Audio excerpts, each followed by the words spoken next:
Pour l'instant, il y a un seul joueur qui est éliminé, c'est Mayamba, qui s'est fait une déchirure. Mais sinon, tous les autres sont aptes à pouvoir postuler pour le groupe de 18 et éventuellement les 11 de départ. Le scénario vrai, je ne sais pas, tout se passe sur le terrain. Maintenant, vous avez raison, hein, c'était un match difficile, il ne pouvait pas en être autrement. Il ne faut pas oublier contre quel adversaire nous jouons. Nous jouons contre Al Ahly. Je vous passe le palmarès. Le palmarès encore, ça peut être une histoire ancienne, mais l'histoire toute récente montre qu'ils sont tenants du titre. Ils viennent de jouer la Coupe du Monde des clubs en la jouant plutôt bien. Donc ça montre quand même à suffisance que c'est une très très grosse équipe qu'on a rencontrée. Et vous avez raison de souligner que ça ne va pas être simple non plus ici. Mais on est content. On est content de pouvoir jouer ce genre de match. Quand vous êtes invité à jouer ce genre de match, ça veut dire quand même que vous avez fait ou vous êtes en train de faire du bon travail.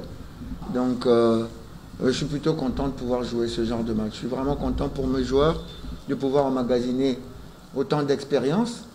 Mais c'est pas seulement venir les regarder et être content du fait de jouer contre Al Ahly. On est là aussi pour donner le meilleur de nous-mêmes, sachant qu'on n'a pas oublié notre objectif, qu'on a dit et claironné depuis le début de la saison, c'est-à-dire qu'en Ligue des Champions, on voulait rentrer dans la phase de poule. Ça, c'est ce qu'on a dit. Vous pouvez regarder toutes mes interviews. C'était rentrer dans la phase de poule. Et une fois qu'on rentre dans la phase de poule, on s'est donné un autre objectif, c'est de sortir de cette phase de poule à la première ou à la seconde place. Donc pour l'instant, on n'est pas en retard. On s'était mis en difficulté en perdant contre Simba. Là, on s'est repris en allant récupérer des points à l'extérieur. Maintenant, il faut qu'on gagne à domicile pour continuer notre route. Oui, il faut de la sérénité.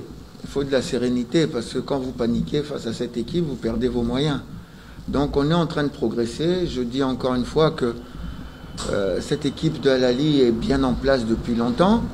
Je crois que vous êtes tous ici spécialistes du football congolais notamment, et vous connaissez l'ASV Club sur le bout des doigts. Donc vous savez très bien que cette équipe de V-Club qu'on est en train d'utiliser là a à peine 6 mois d'existence, parce qu'il y a eu du chamboulement. Donc c'est difficile de comparer les deux. Encore une fois, on va rentrer sur le terrain avec toute notre volonté, toute notre envie de pouvoir renverser Al Ahly et continuer notre route. Mais ça ne peut pas être simple. Mais pour que ça ne soit pas trop compliqué, il faut garder de la sérénité. Bonjour à tous. Je pense qu'entre nous joueurs, c'est un discours de motivation. Voilà, vu qu'on allait arracher le match nul là-bas au Quai. Ici, il va falloir tout donner pour ne pas avoir de regrets demain après le match. Vu que c'est notre adversaire direct, voilà, demain, je pense que gagner nous fera beaucoup de bien. Ouais, c'est l'occasion, votre question va me donner l'occasion de pouvoir éclairer les gens, parce que je vois dans les réseaux sociaux qu'on fuit des matchs. Je sais pas, c'est complètement ridicule. Comment on va fuir un match? On joue au foot pour jouer des matchs. On va les fuir, pourquoi? Il y a juste, il faut être juste lucide. Il faut être lucide. On s'en va jouer au Soudan. Ensuite, on est programmé pour jouer le Dering en revenant ici le 28. C'était ça. Alors, quand vous allez jouer au Soudan, pour revenir jouer le Dering, vous repassez, il n'y a pas de vol direct, on n'a pas de vols qui sont affrétés. On quitte ici à une température de 32 ou 30, celle qu'il fait ici. On arrive au Soudan où il fait à peu près 20. Et après en Égypte, il fait à peu près 10. Alors vous jouez, vous revenez, en passant par Addis, vous revenez à Kinshasa pour jouer. Tout ça, c'est de la fatigue. Vous jouez contre le Dering, vous repartez en passant par Addis pour repartir, pour arriver 2 jours pour jouer contre Al Ahly. Non seulement c'est de la fatigue, changement de température, ça augmente encore les chances pour que vous puissiez échouer, et les coûts, les différents vols, les différents hôtels. Nous, il nous a paru plus plus judicieux de s'acclimater un peu plus longtemps là-bas. On jouait à Khartoum, on est parti directement au Caire, encore une fois en passant par Addis, mais au moins on a pu être là-bas et je vous assure qu'il faisait froid. Il faisait froid. Et vous allez jouer sur un terrain en herbe, on vous met le match à 21h, alors que d'habitude il joue à 15h, 17h. On vous met le match à 21h en plein hiver, 21h. En plein hiver, avec un terrain hyper mouillé. Si vous ne faites pas ça, vous avez moins de chances de gagner. Le foot, c'est de l'incertitude, bien sûr, mais il faut réduire les incertitudes le plus possible. Donc voilà ce qui nous a paru plus judicieux par rapport à cette préparation-là.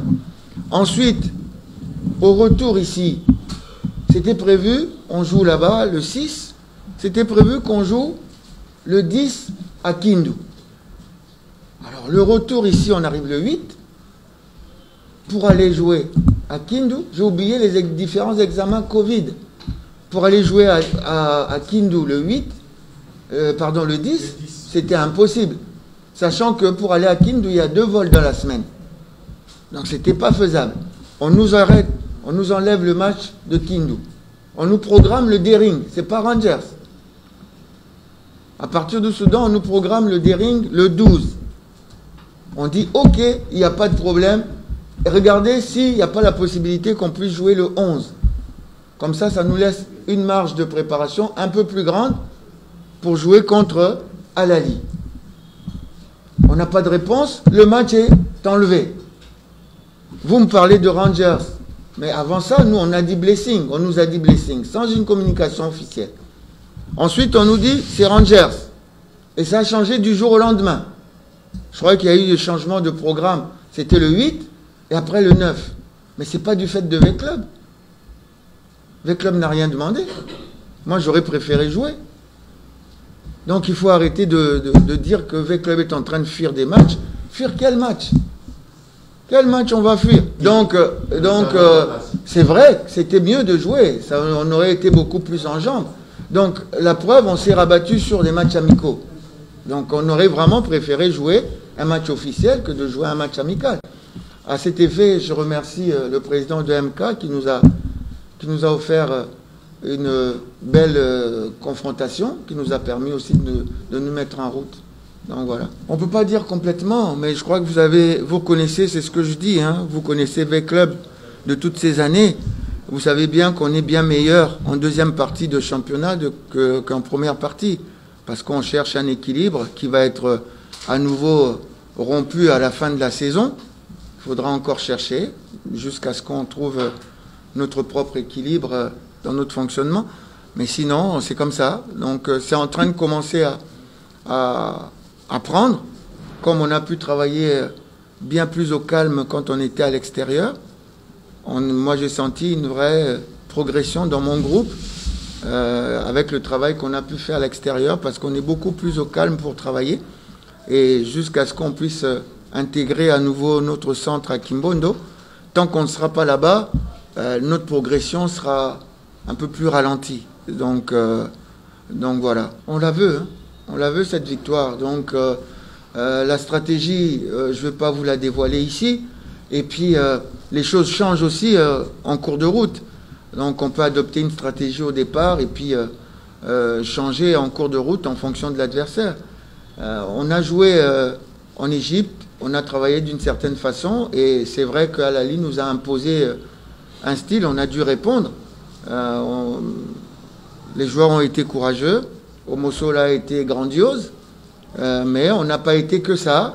On a été aussi vaillant, on a montré aussi des belles qualités qui nous ont permis de faire match nul, et surtout d'avoir du caractère. Parce qu'après avoir été mené 2-1, on aurait pu s'écrouler. Mais on est revenu, on a eu le sursaut, et c'est ce qui fait aussi qu'on a des grands joueurs. Quand Ricky Toulengue, sur cette action, vous ne lui apprenez pas. Sur cette action, il a pris ses responsabilités, il est parti. Donc voilà, on a aussi des grands joueurs, et j'espère que demain, ils vont pouvoir se révéler, vont pouvoir montrer ce qu'ils sont capables de faire, parce qu'il y a un de nos anciens, Arsène Wenger, qui le disait grand match, grand joueur. Donc voilà. Ouais, pour demain, je pense que tout le groupe est déjà prêt. Voilà, on va prendre du plaisir demain parce que jouer au foot, c'est prendre d'abord du plaisir. Voilà, demain, on va prendre du plaisir à jouer ce match et puis donner du plaisir aussi au public. Ouais, pour demain, je pense que d'abord, ça va nous faire plaisir de voir ce public-là parce que ça faisait vraiment longtemps qu'on ne les a pas vus depuis la saison dernière. Mais pour demain, d'abord, je vais leur dire qu'ils soient calmes demain. Voilà, c'est le foot, quel que soit le résultat, qu'ils restent calmes. Mais demain, je pense qu'on va faire un bon résultat. Ouais, il l'a dit tout à l'heure, c'est un discours de motivation. Et puis là, on est beaucoup calme. Voilà, on n'est pas tombé dans l'esprit euphorique. On est beaucoup calme. On prépare bien le match. Et demain, je pense qu'on va donner le meilleur de nous-mêmes. Mais sentir comme le patron, je pense que c'est un peu trop dit. Voilà, parce qu'on est 11 sur le terrain. Je ne suis pas le seul. Mais j'essaie d'apporter un plus. J'essaie d'apporter un plus. J'essaie d'apporter aussi mon expérience aux jeunes qui sont avec moi. Voilà, donc demain, je pense que ça va passer. Pour le public, on est très content de le revoir. Hein. On est très content de le revoir et on souhaite voir vraiment le public. C'est-à-dire, je crois que c'est Charles qui en a parlé. On souhaite demain qu'il y ait le public parce que c'est un grand match et on a besoin de notre public pour pouvoir l'emporter. On n'a pas besoin de ce que vous avez dit là, les critiques, tout ça. Donc on souhaite demain, si c'est possible, que les gens qui arrivent demain soient vraiment des supporters pour nous pousser du début à la fin. Les autres, le match passe à la télé, qui regardent à la télé et qui laissent ceux qui viennent pour crier demain. Si tu sais que tu ne vas pas être là pour pousser l'équipe du début à la fin, s'il te plaît, laisse ta place. Donc tu viendras la prochaine fois quand tu auras 100 000 personnes. Donc demain, on a vraiment besoin d'avoir des gens qui chantent, qui nous encouragent, qui nous poussent. Les entraîneurs de tribune, s'ils peuvent rester derrière la caméra, ça sera bien. Mais nous sommes très heureux, on est ensemble. Et derrière la caméra, la tribune, toujours ensemble avec nous, on est de cœur, vous nous manquez. Mais demain, on a vraiment besoin des 3000 places, c'est ça? On a besoin de 3000, je voudrais des 3000 Colombia. C'est ce dont on a besoin vraiment demain pour pouvoir faire ces résultats. Au-delà de ça, vous me donnez la dernière parole. On traverse un mauvais moment. On traverse un mauvais moment.